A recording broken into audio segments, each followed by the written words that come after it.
impact very sparked when we were in Indonesia in a small mountain village after the earthquakes that happened 1.5 years ago, or 2 years ago by now. So we come both from a corporate environment, so we went to the office every day, and that's kind of, that was our work life, right? And we wanted to change that. We wanted to change kind of the ways we work. We wanted to integrate work better into our lives. So we traveled for a while, and we traveled in Indonesia for quite a while, but bypassing the touristy areas. And that led us eventually, after Timor-Leste and central Indonesia, led us to Lombok for a couple of days, which we bypassed in the first place. And we met friends for a couple of days. And basically in Lombok had very severe earthquakes in mid-2018 that destroyed kind of 80–90% of the infrastructure, and that a lot of people kind of homeless and without their jobs. And we were there as tourists at that time, right? And we wanted to give something back to the communities, and we took so much in the way from Indonesia because we traveled there and we experienced the country. So we wanted to return something, and so we found a small mountain village via 1-2 contacts to go and help support. And we went there and looked for small sustainable projects, and like wanted to help sustainably for them, kind of to take something out of our time there. And as a thank you, they gave us 2 bags of coffee actually, and that was a bit the epiphany. So we drank it and we said, oh, we really like it, and we didn't know much about coffee back then.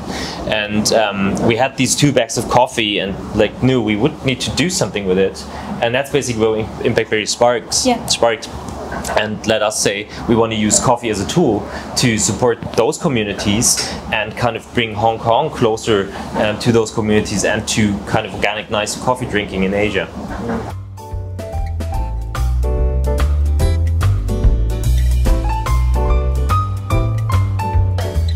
I think that that continues with, so we think that Hong Kong waste recycling is one very big problem. So there is no good recycling system in place. There is a recycling system in a way, but it's in the building at the moment, right? So more people have an awareness that waste should and could be separated.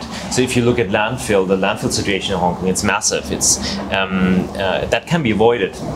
And that's basically one very big issue we see, and what we kind of try to tackle both through advocacy, but also through the actions kind of we take in terms of packaging and kind of consumption.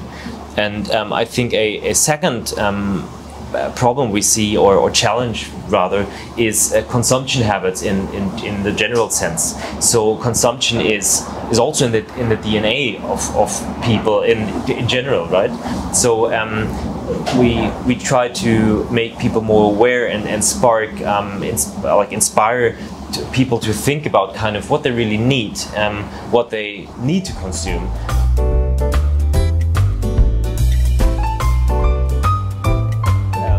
Transport and kind of storage and packaging item.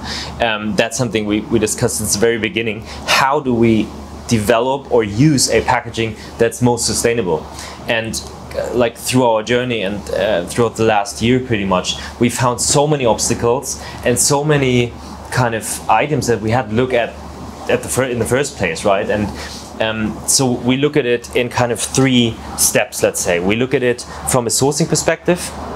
So we bring the footprint down in bulk because we ship from Vietnam and we ship from Indonesia, and we ship via sea, so we don't fly it in, which is a huge difference. So we reduce the bean travel distances, and we kind of only use sea transport. That's the first bit, the sourcing, pretty much. And the second one is the custom, the B2C packaging. And the third one is the B2B packaging, actually. So the packaging, the challenge with packaging is you want the beans to be fresh. You, especially in a climate like Hong Kong, where it's very humid, you need a packaging that contains the beans, and that's humidity sealed, right? So if you're in a middle European country, Central European country, it doesn't matter so much because the air is not as humid. But in Hong Kong, especially now, these months, July, August, it's so humid. So you need to protect the beans, right? So we were thinking a lot of ways how to reduce it. The packaging. We were thinking towards kind of plastic only to be 100% recyclable. We were thinking towards kind of refill stations in the city, and we were thinking about compostable kind of more short-term packaging to decrease lifespan. And that's an intermediate solution which we've come up with. So we grab that one. So that's our current packaging. So that's compostable. And home compostable, right? So there's a big difference there. Thanks. So there's big difference between biodegradable, compostable, and home compostable. So home compostable means it really degrades in your home compost. So you can literally put it together with your, I don't know, old rice and kind of food leftovers, and it degrades. However, what we find now is, and that, yeah, it's self-explaining. There's not so many people in Hong Kong that compost, right? And you have one, but not really kind of big-scale compostable facilities as well, where people can bring their stuff or kind of get it picked up. Now that's for us, it's an intermediate solution because people can home compost if they want. If people don't separate the waste, they would throw that one as well anyways, right? So what we want to do in next step, and that's also one thing on our roadmap, to get a packaging, and we're working on something to inspire people to separate waste, and if not, it's okay because it still degrades, but we want to kind of motivate people and incentivize people to do so. Yeah.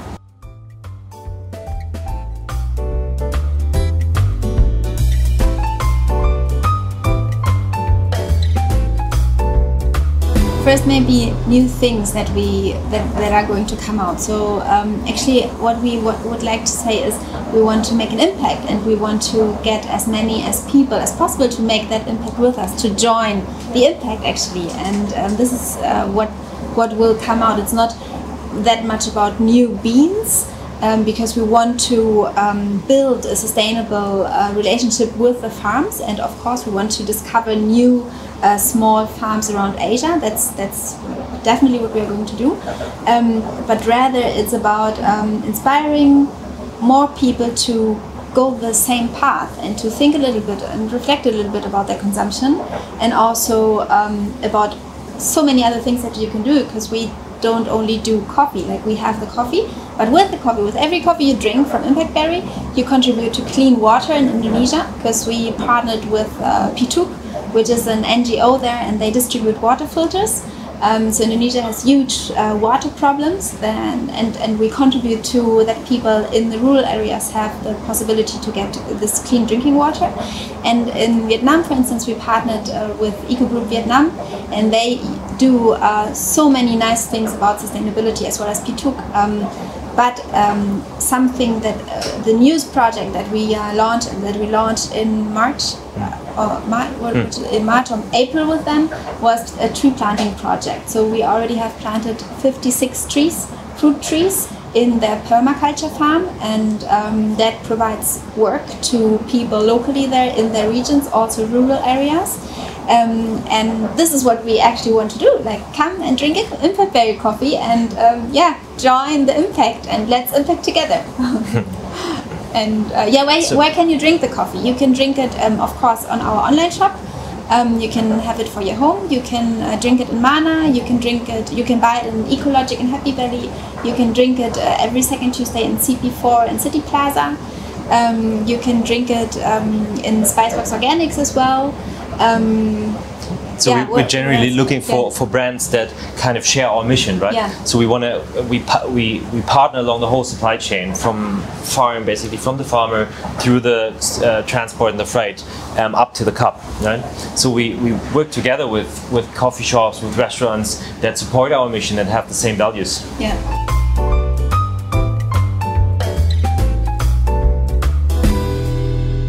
Thank you so much for visiting the roastery and being interested in Impact Berry and our coffee and like what we do. So if you want to learn more, we have a blog where we publish kind of what we do socially, infrastructurally, environmentally, and go to our website and have a look and read. And if you want to follow us on Instagram, that helps us massively, and we'd highly appreciate your following. Let's impact together. Yes. Cheers.